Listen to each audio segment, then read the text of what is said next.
যদি খান কেমন লাগবে? ও খাচ্ছেও মাথা নিচু করে, বলুন হরে কৃষ্ণ। শীর্ষাসনেই খাওয়া দাওয়া, শীর্ষাসনেই ঘুমানো। ও যেগুলো যে মহাত্মাজি যাচ্ছেন, এসে প্রণাম করলো, সাধুটা ওকে আশীর্বাদ দিল, মা জীব, তুমি মরে যাও, তোমার জীবিত থাকার দরকার নেই। বলুন হরে কৃষ্ণ। কৃষ্ণগণ বলছে আশ্চর্য, রাজকুমারকে বললেন চিরঞ্জীব, সাধুটাকে বলছে মা জীব, মরে যাও। একটু আগে গেলেন একটা ব্যাধের ছেলে, জঙ্গলের রাস্তা দিয়ে যাচ্ছে, তো ব্যাধ দেখছে, আরে গুরুজি যাচ্ছে, যাই কোনোদিন তো দর্শন হয় না, প্রণাম করে বললেন মা জীব, মা মরে, জীবিত তুই থাকিস না, মরে যা। আবার বলছেন না না না, মরিস না, বেঁচে থাক।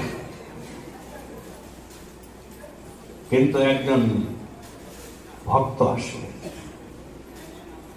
অর্ধপুণ্ড তিলক, গলায় কণ্ঠী, হাতে হরিনামের ঝোলা, দাদার সঙ্গে তিলক, উচ্চেশ্বরে হরে কৃষ্ণ কৃষ্ণ কৃষ্ণ হরে হরে, হরে রাম রাম রাম হরে হরে জপ করতে করতে যাচ্ছে।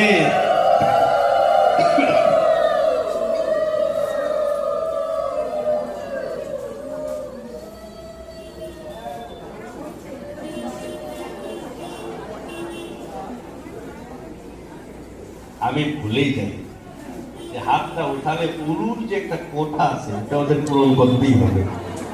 বলুন হরে কৃষ্ণ।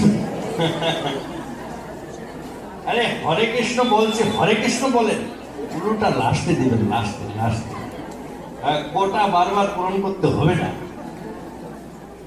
কটা বুঝেন তো, মানে 3 বার দিতেই হবে।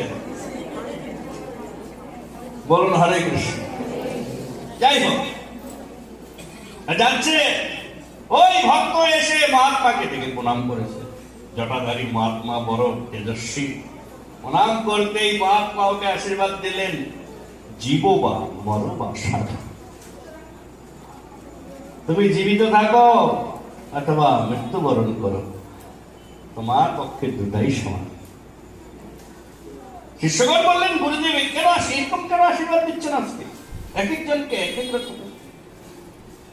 বলে দেখো যে রাজপুত্র আশীর্বাদ দিতে এসেছে, ও তো কোনো না কোনো পুণ্য কার্য করেছে, নালে রাজা ছেলে হবে কেন?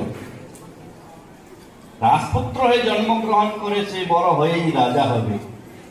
এই জীবনে সে যতদিন বাঁচবে রাজভোগ তার কপালে আছে, মৃত্যুর